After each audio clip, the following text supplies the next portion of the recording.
भगवान शिव के बारे में प्रचलित है कि वह थोड़ी सी तपस्या से आसानी से प्रसन्न हो जाते हैं। हालांकि कई ऐसे उदाहरण भी हैं जब किसी ने बड़ा वरदान पाने ने उनकी कठिन तपस्या भी की है।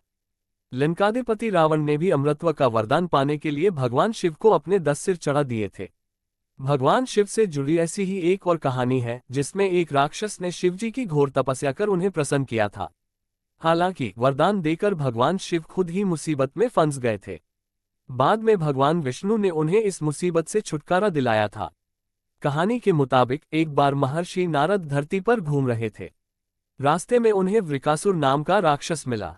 नारद मुनि को देखते ही उसने कहा कि मैं आपसे कुछ सलाह लेना चाहता हूँ। आप मुझे बताइए कि ब्रह्मा, विष्णु और महेश में कौन देवता जल्द प्रसन्न हो जाते हैं। महर्षि नारद ने बहुत सोचने के बाद कहा कि वैसे तो तुम तीनों महादेवों में से किसी की भी तपस्या कर सकते हो, लेकिन ब्रह्मा और विष्णु जल्दी प्रसन्न नहीं होते हैं। उनके लिए बहुत वर्षों तक कठिन तपस्या करनी पड़ती है। ये भी हो सकता है कि तुम्हारी आयु पूरी हो जाए लेकिन तपस्या पूरी न हो। भगवान शंकर थोड़ी आराधना से ही प्रसन्न हो जाते हैं। वे अपने भक्त की इच्छा पूरी करने के लिए सोच विचार नहीं करते हैं। वृकासुर का कठिन तप, शिवजी का प्रसन्न होना। वृकासुर ने भगवान शंकर की आराधना करने का फैसला किया और हिमालय के केदार क्षेत्र में जाकर आराधना करने लगा। यज्ञ, जप, तप, ध्यान सब प्रकार से वह पूजा पाठ करने लगा। कुछ दिनों के बाद उसने सोचा कि मैं शरीर और प्राण को ही भगवान शिव को अर्पित कर दूंगा। ऐसा सोचकर वह अपने शरीर का मांस काट काट कर यज्ञकुंड में डालने लगा, लेकिन भगवान शिव प्रसन्न नहीं हुए। परेशान होकर एक दिन उसने अपना शीश काटकर भगवान शिव को अर्पित करने का फैसला किया। स्नान ध्यान कर जैसे ही उसने खड़गा उठाकर अपना शीश काटना चाहा कि भगवान शंकर प्रकट होकर बोले, बस करो, तुम्हारी तपस्या पूरी हुई, मैं तुम पर प्रसन्न हूं, वर मांगो। वृकासुर की वरदान की परीक्षा के लिए हट। वृकासुर हाथ जोड़कर भगवान शिव से बोला, आप मुझे वर दीजिए कि मैं जिस प्राणी के सिर पर हाथ रख दूं उसकी तुरंत मृत्यु हो जाए। शिवजी वृकासुर की यह मांग सुनकर चिंता में पड़ गए, लेकिन वरदान नहीं देने पर देव मर्यादा का उल्लंघन हो रहा था। शिवजी वृकासुर से बोले कि तुम्हारी तपस्या व्यर्थ नहीं जाएगी। तुमने मुश्किल वरदान की कामना से तपस्या की थी, इसलिए तुम्हें तपस्या भी कठिन करनी पड़ी।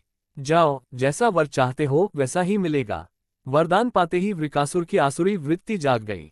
उसने कहा कि प्रभो, आपका यह वरदान सत्य है या नहीं, इसकी परीक्षा लेना चाहता हूं। इसलिए पहले आपके सिर पर ही हाथ रखकर देखता हूं कि इस वर में कितनी सत्यता। भगवान शिव का विष्णु जी से मदद मांगना। भगवान शंकर ने सोचा कि यह राक्षस कुछ नहीं सुनेगा। जब वृकासुर शिवजी के सिर पर हाथ रखने के लिए आगे बढ़ा तो वह वहां से भागने लगे। इस पर वृकासुर का क्रोध बढ़ गया। वह पीछा करते हुए चिल्लाया कि महर्षि नारद की तरह आपने भी मुझसे छल किया है। वरदान की परीक्षा से डरकर क्यों भाग रहे हैं। शिवजी भूमंडल छोड़कर देवलोक तक भागते रहे और वृकासुर भी उनका पीछा करता रहा। अंत में भगवान शिव विष्णु लोक पहुंचे और विष्णु जी को अपनी परेशानी बताए। विष्णु जी ने हंसकर कहा कि कुछ भी हो, आपके वरदान की सत्यता तो सिद्ध करनी ही होगी। भगवान विष्णु ने योगमाया से एक वृद्ध तेजस्वी ब्रह्मचारी का स्वरूप बनाया और वृकासुर की ओर चल पड़े।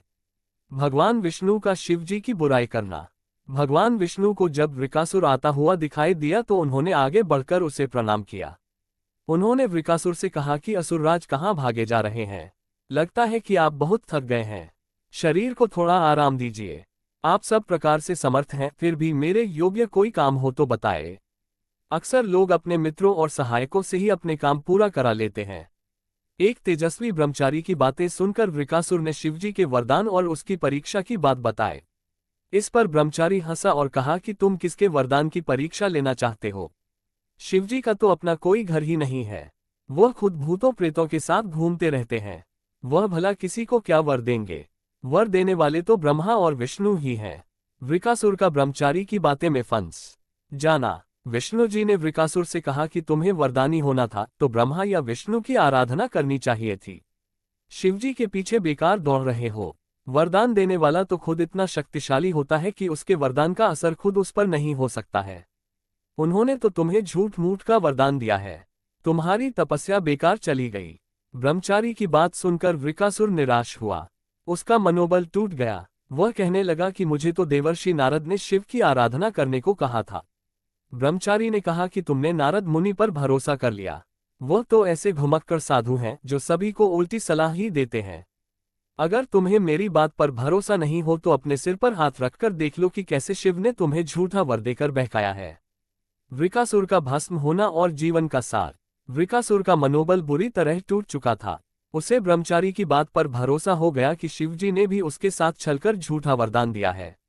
उसका विवेक नष्ट हो गया। उसने वरदान की सत्यता का परीक्षण करने के लिए अपना हाथ अपने ही सिर पर रख लिया। सिर पर हाथ रखते ही भयंकर अग्निपुंज प्रकट हुआ और वृकासुर उसमें भस्म हो गया। भगवान शिव, विष्णु जी और वृकासुर की इस कहानी में जीवन का अहम सार छुपा है। कहानी सीख देती है कि बिना सोचे विचारे किसी को कुछ देना और पाने वाले का कृतघ्न होकर दाता को ही संकट में डालने का ऐसा ही नतीजा होता है। कृतघ्नता के उन्माद में बुद्धि विवेक नष्ट हो जाता है और उपलब्धि ही विनाश का कारण बन जाती है।